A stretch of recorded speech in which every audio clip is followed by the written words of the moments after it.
Well, here are some of the highlights of that 20-point proposal presented by Trump and Netanyahu. The plan stipulates that all captives held in Gaza, alive and deceased, are to be returned within 72 hours after Israel publicly accepts the U.S. proposal.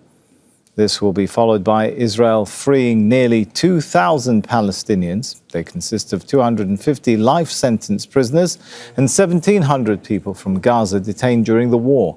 If all parties agree to the deal, aid will be immediately sent into the Gaza Strip at quantities consistent with what was agreed to in the January ceasefire deal.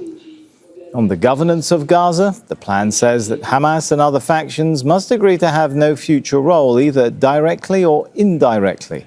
A temporary transitional and apolitical Palestinian committee will run Gaza's affairs with oversight from a new international transitional body. And Palestinians will not be forced to leave Gaza. Those who wish to go will be free to do so and free to return.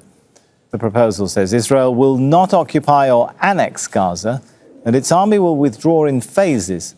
But a security perimeter around the Strip will stay in place that sees Israeli troops remaining inside Gazan territory until it's determined that no further threats exist. Well, let's bring in now Hamdah Salhut. She's live for us in Amman. She's there because the Israeli government has banned Al Jazeera from reporting from inside Israel and the occupied West Bank. So we're already hearing some comments from cabinet members about this proposal. What are we hearing?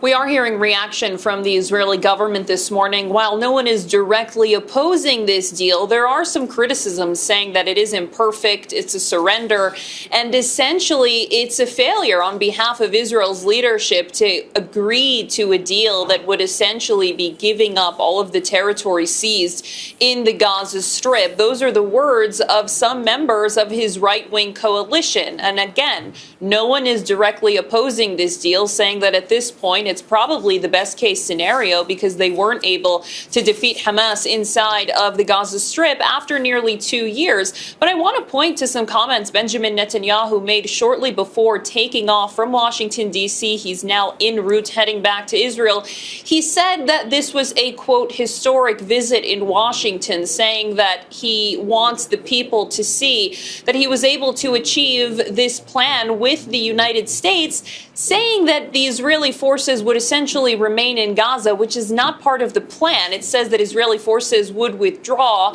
initially on a somewhat of a large scale and then bit by bit, depending on how the situation with demilitarization goes. He then said that there would be no sort of Palestinian state whatsoever, that is part of the agreement. However, point 19 of the plan makes very clear that if there are reforms within Palestinian governance, then there actually could finally be this pathway for a Palestinian state. So these are some of the caveats that the Israeli government is kind of against. And again, they're not ruling out the plan. They all say that Netanyahu's on his way back and there are going to be discussions about it. But it'll be interesting to see once this comes to a vote what kind of discussions are had in terms of opposition to it. Many within the Israeli political opposition are saying that while the deal is not perfect, Netanyahu and his government should not insert themselves and add any more conditions, because this is truly the only pathway to end the war.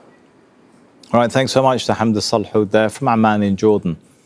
Well, Yossi Beilin is a former Israeli justice minister and former deputy minister of foreign affairs. He joins us from Tel Aviv. So, Yossi, I'm not sure if you heard what Hamdah was saying there, but it sounds like there's already signals from some of the...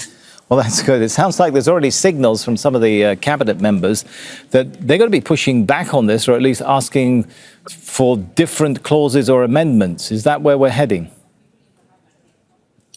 Well, this is totally unimportant.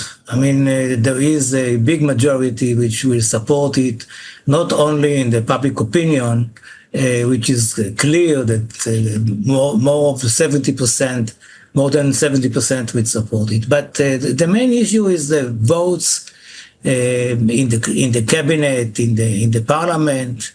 If it comes to the parliament, but to the cabinet. And isn't that, Yossi, where it might become important if these cabinet members decide not to vote for it? Then what? Does that trigger the collapse of the government? They may vote whatever they want. I mean, there will be a big majority for that.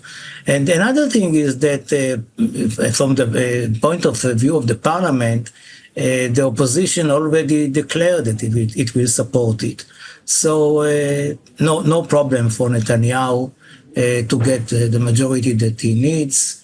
And I believe that his cabinet, or I would say something different a little bit.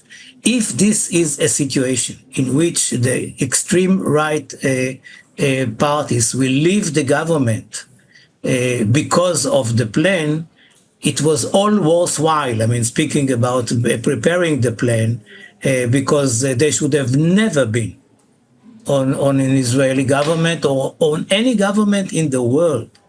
And if they are angry with the plan, it means that it is not so bad.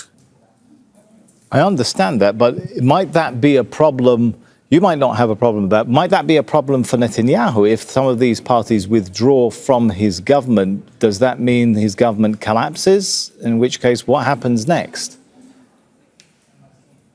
Not necessarily. I mean, if you ask me, I would like to see the center-left parties joining the government of Netanyahu in order to help him implement the agreement. The agreement is, as you already referred to, it is not a perfect one, and of course, it is not detailed. It is just a few pages, and it will be very important to discuss the details and then to implement it. So there will be a need to be a part of a government, although it is already close to elections on October 27th next year, and that might be an obstacle. Maybe neither Netanyahu nor the opposition would like to join forces before the elections, but I, for one, believe that it is even more important than the elections. Why should the world trust that Netanyahu would want to go through that process, though, that you described? He might lose cabinet members. He'll have to try and put together a coalition government, maybe with centre-left parties, rather than the other option to do what he did in January, agree to a ceasefire deal and then pull out of it and basically renege on the agreement, especially if the captives are to be released in the first 72 hours? Might he see that as the easier route for him politically? I don't believe that today there is a problem of convincing the world that this plan is worthwhile following. You see the not that the plan is worthwhile following, but that Netanyahu will want to follow it, that he will go for that path. Apparently, they are ready to take this risk, mainly because Trump is there, and for him it is very, very important. And I mean, for Netanyahu to breach the agreement, which was made by Trump, it would be very difficult. All right, thank you so much, Yossi Beilin, former Minister of Justice and former Deputy Minister of Foreign Affairs. Don't miss out, get the full picture. Subscribe to Al Jazeera for reliable news and expert insights. Like, share, stay ahead.